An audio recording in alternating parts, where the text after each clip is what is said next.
Hola, soy Susana Crowley y esta semana escribí mi columna sobre Hans Roth y te la voy a leer. La titulé El gran músico que no lo fue. ¿Puede una sola obra hablar de la genialidad de su autor? Talentosos artistas que murieron jóvenes malogrando sus carreras nos llevan a la pregunta.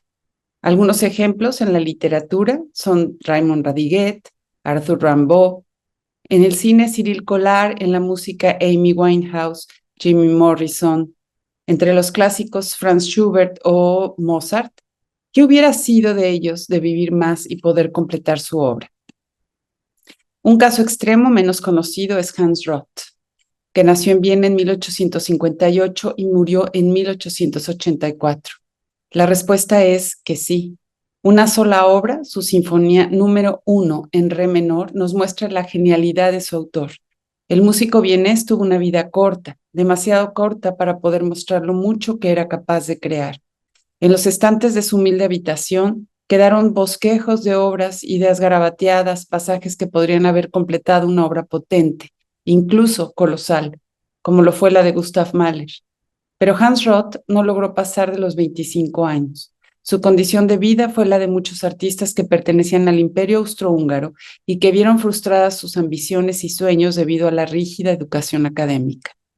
Mientras la aristocracia se paseaba por los elegantes parques y cafés degustando la alta cultura, las nuevas generaciones, en su mayoría empobrecidas y sin oportunidades, fueron las víctimas de un sistema creado en la rigidez y la incomprensión.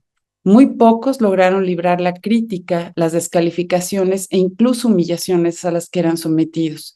Sin poder rebelarse, muchos desistieron. Otros más sensibles sufrieron el duro trato hasta quebrarse emocionalmente y terminar en un asilo o manicomio. Incluso optaron por el suicidio como única salida. Un capítulo en la historia de la educación que rebasa cualquier comprensión humana. El imperio se perdió en la guerra. Por dentro, en sus afamadas instituciones, el derrumbe había sido iniciado hacía mucho, mucho tiempo. Roth, destacado estudiante del Conservatorio de Música de Viena, tuvo como compañero a Gustav Mahler y de maestro al compositor Anton Bruckner, que descubrió su talento y decidió protegerlo. El mismo Bruckner había pasado años tratando de convencer a los académicos de que su obra merecía un lugar en la historia. No importaban las veces que tuviera que reescribir sus sinfonías con tal de ser aceptado. Logró completar 8 de las más bellas obras orquestales que existen, una novena inacabada y un legado de música sacra y corales que hoy se consideran obras maestras. Su exagerada timidez e inseguridad lo aislaron y a pesar de terminar sus días siendo un artista reconocido, tuvo que soportar el maltrato de la élite musical vienesa. A diferencia de Roth, Gustav Mahler, su compañero de estudios, fue un verdadero sobreviviente. El orgullo y la convicción de saberse un genio lo ayudaron a bregar contra la implacable crítica de entrada antisemita. A pesar de recibir la humillante descalificación de su obra, Mahler tuvo el carácter, o se puede decir el mal carácter, para defenderse. Una y otra vez logró levantarse de los ataques y menosprecio a su trabajo. Como director de orquesta ganó una enorme reputación. A él se debe el ordenamiento y la profesionalización del gran espectáculo musical. Cantantes, producciones y orquestas terminaron por someterse a su rigor. Roth no corrió con la misma suerte.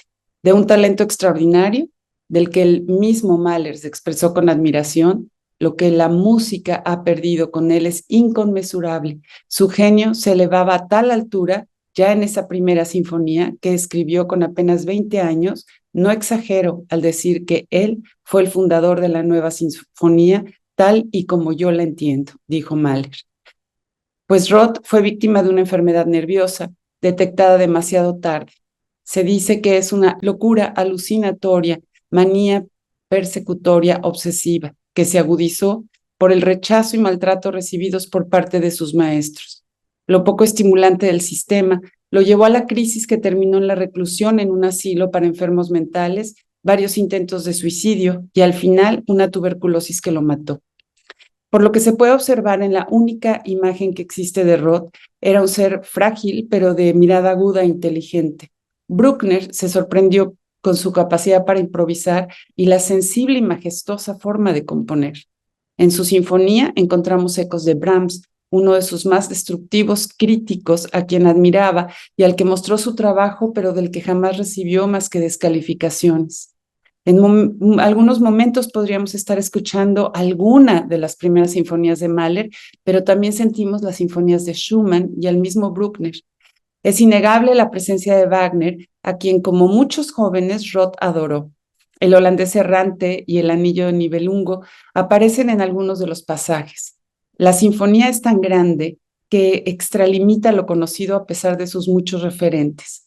Al escucharla no se puede más que añorar lo que hubiera sido de Roth de haber vivido lo suficiente para completar su obra.